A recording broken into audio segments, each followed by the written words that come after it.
You're listening to Daily Prayer Stories, Cinematic Journeys of Faith, where everyday struggles meet eternal hope. Daily Prayer Stories presents Season 3, The Story of Rachel. Part 4, Faith Under Fire. When you're barely holding on, sometimes faith isn't about feeling strong. It's about standing anyway. Friday morning came with the flicker of light returning to the apartment. The heater hummed. The fridge kicked back to life. The kids cheered as if Christmas had come early. Rachel leaned against the counter, tears welling up. The receipt from the power company was still on her phone screen. $117 paid in full. The exact amount Mrs. Yenton had given her. Coincidence? Not a chance. Thank you, God, she whispered. You showed up? But faith, Rachel would soon learn, doesn't stay easy for long at the diner. The morning rush was already in full swing. The smell of bacon and burnt coffee filled the air. Rachel tied her apron tight, trying to quiet the voice in her head that kept reminding her all the bills still waiting at home to her coworker. Lana leaned close as she wiped down a counter. Heard they cut your hours again last week, she said, not unkindly but loud enough for others to hear. Rachel forced a smile. Yeah, but I picked up some this weekend. Lana nodded, lowering her voice. Just be careful. They've been letting people go left and right. Rachel nodded, but her chest tightened. She needed this job. Needed the tips. Needed the distraction from the storm outside these walls. Halfway through her shift, a customer waved her over, a man in a suit with a half-empty cup of coffee. He didn't look up from his laptop when he spoke. Refill, please. Of course, Rachel said, keeping her tone pleasant. She poured carefully, her hands steady. He didn't say thank you, just kept typing as she walked away. She caught her reflection in the glass door. Tired eyes, hair pulled too tight, a uniform that never quite looked new anymore. For a moment, she missed the version of herself that used to dream before everything became about survival. When her shift ended, she stepped out into the cold evening. The sun had dipped low, turning the Kansas sky the color of rust. She zipped her coat and walked toward the bus stop, clutching her tips, $28 in crumpled bills. She counted twice, praying it would stretch far enough. The bus rumbled up, brakes hissing. She found a seat near the back, pressed her forehead to the window, and let the motion blur the world. The city lights flickered by, gas stations, pawn shops, a church sign glowing in the dark. God still provides, even when the math doesn't add up. She almost laughed, almost cried. Maybe both. That night, after the kids were asleep, Rachel sat at the kitchen table again. The candle she'd lit during the blackout sat melted down to a stub. She opened her Bible, this time to James chapter 1.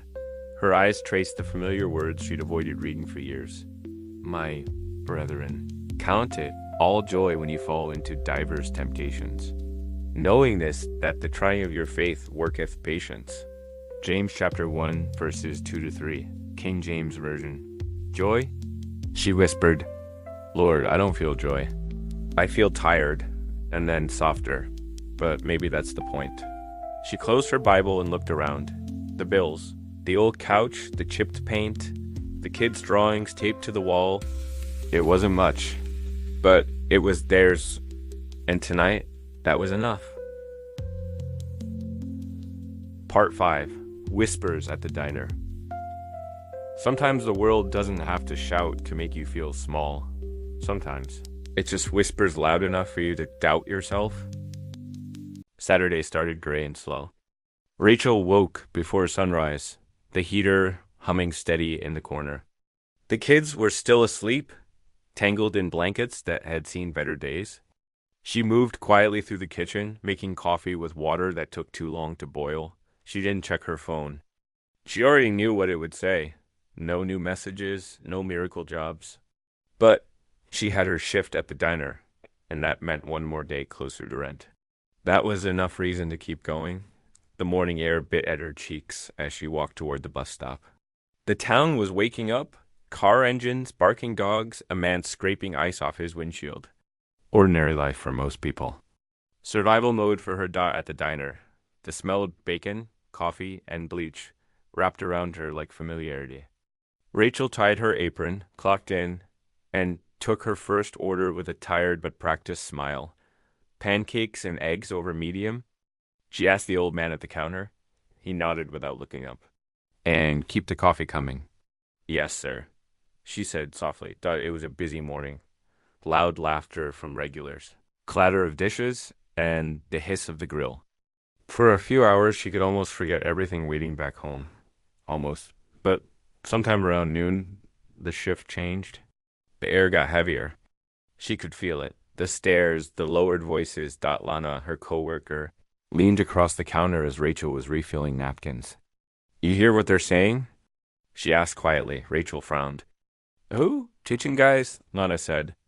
One of them said you were asking customers to pray for you last week. Rachel froze, napkin still in hand.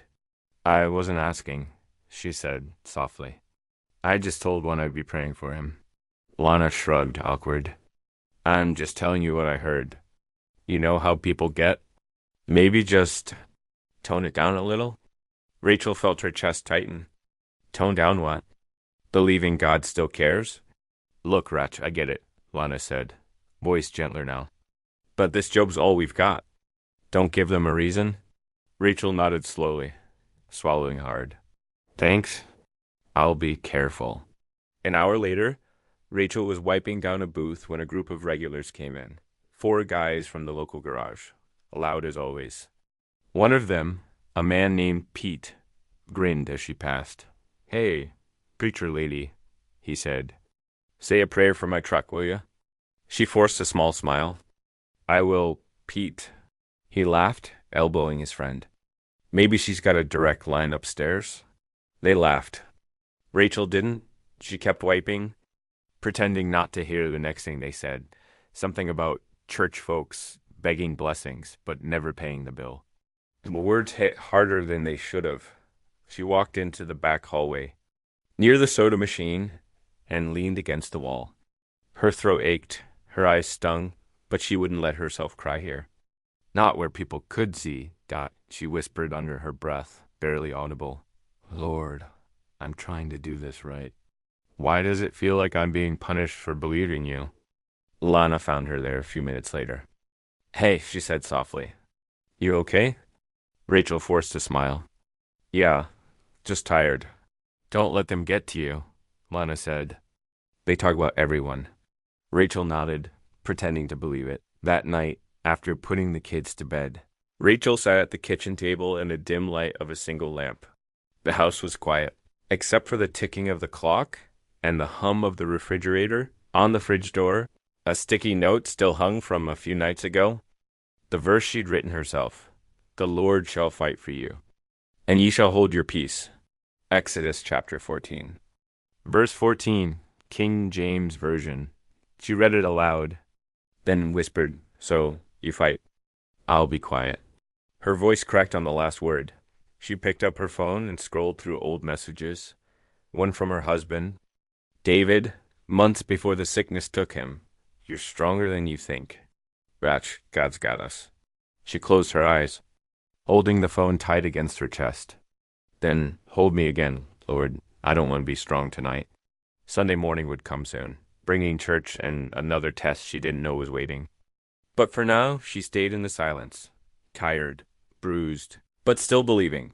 Because even in the whispers of shame, she was learning something holy. Faith doesn't disappear when it's mocked. It just learns to stand quieter. 6. Forgiveness before the miracle. Before the blessing comes, sometimes God asks for something harder, your forgiveness. Sunday morning came colder than usual. The Kansas wind rattled against the apartment windows, the sky the color of unwashed denim. Rachel stood in front of the mirror, adjusting her scarf, trying to look put together on 2 hours of sleep. In the next room, the kids were getting dressed for church. Emma hummed a hymn she'd learned in Sunday school, while Noah argued about which shoes matched his jacket. Their noise filled the small space, but it was a good kind of noise, the kind that reminded her there was still life here. She buttoned her coat, exhaled slowly, and whispered, Okay, God, let's try again today. The church sat at the corner of Maple and 3rd, a small white building with paint chipping on the steps. Inside, it smelled of coffee, old hymnals, and something sacred that didn't need explaining. Mrs. Jensen greeted them at the door with her usual warmth. "Morning, Rachel." "Morning, kiddos." "Morning," Rachel said. Smiling back, they found their usual spot, 2nd row, right side. Close enough to see the pulpit, but far enough to avoid too much attention. The worship began, voices rising unevenly but sincere. Rachel sang softly, her voice shaky but steadying as the words settled in her heart. "Amazing grace. How sweet the sound. That saved a wretch like me. ... Tears welled up before she even reached the 2nd verse. After the last song, Pastor Miller stepped up to the pulpit. His Bible was open to Matthew chapter 5. He began reading. Voice calm but firm. "But I say unto you, love your enemies, bless them that curse you. Do good to them that hate you, and pray for them which despitefully use you and persecute you." Matthew chapter 5, verse 44. King James Version. Rachel sat perfectly still. The words felt heavier than usual, personal, like they had come for her. She thought about Lana, the whispers at work, the stares that had followed her around the diner. She thought about all the times she'd smiled through. Humiliation, because fighting back would only make it worse. And now God wanted her to forgive them. To pray for them? Her jaw tightened. Why should I be the one who has to be kind? The pastor's next words broke through her resistance. Forgiveness doesn't excuse what they did. It frees you from having to carry it. Rachel blinked, looking down at her hands. Her fingers were knotted together like they were holding on for dear life. She whispered under her breath, "Lord, I don't want to forgive them, but I don't want to hate them either." She didn't realize she was crying until Emma tugged on her sleeve. "Mom, are you okay?" Rachel nodded, wiping her eyes. "Yeah, sweetie, just learning something hard." After the service, Rachel helped stack chairs while the kids played near the piano. Mrs. Jensen came over, holding 2 paper cups of coffee. "You look like you're carrying a heavy one today," she said gently. Rachel smiled weakly. "Just trying to figure out how to forgive people who don't seem sorry." Mrs. Jensen nodded. "Forgiveness isn't for them, honey. It's for your peace." Rachel stared into her coffee cup. "It just feels like losing." "Oh no," Mrs. Jensen said, softly. "It's choosing not to let bitterness win." That afternoon, Rachel took the bus to the grocery store. She had $40, maybe $42 if she counted the quarters from the jar by the sink. She walked slowly through the aisles, doing her math out loud under her breath. Milk, bread, cereal, eggs, peanut butter. She picked the cheapest one. As she reached for it, she heard someone behind her say, "Rachel?" She turned. It was Lana. The air felt instantly heavy. Lana looked unsure, awkward, holding a shopping basket half full of instant meals. "Didn't think I'd see you here," she said. "Yeah," Rachel said, her voice polite but cool. "Just grabbing a few things." Lana hesitated, then reached into her purse and pulled out a small white envelope.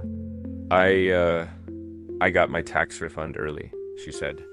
"And I don't really know why, but I felt like I should give you this." Rachel blinked. "Lana, I can't. Please," Lana interrupted. "It's not much, but I owe you an apology too, for how I acted at work. You didn't deserve that." Rachel didn't know what to say. When she opened the envelope, there were 3 $20 bills inside, and a folded note. It read, "Maybe he really is sitting at your table." Rachel looked up, but Lana was already walking away. For a long moment, she just stood there, tears blurring the labels on the shelves. Her hands trembled. She whispered, "You're funny, God. You really are." That night, after the kids were asleep, Rachel sat on the couch holding the note. She ran her thumb over the creases again and again, feeling something she hadn't in weeks. Peace. She opened her Bible, turning back to Matthew chapter 5, where the pastor had preached that morning. She read the verse aloud this time. "Love your enemies, bless them that curse you." She smiled faintly. "Okay," she whispered. "I'll try." It wasn't a perfect prayer, but heaven doesn't need perfect, just honest.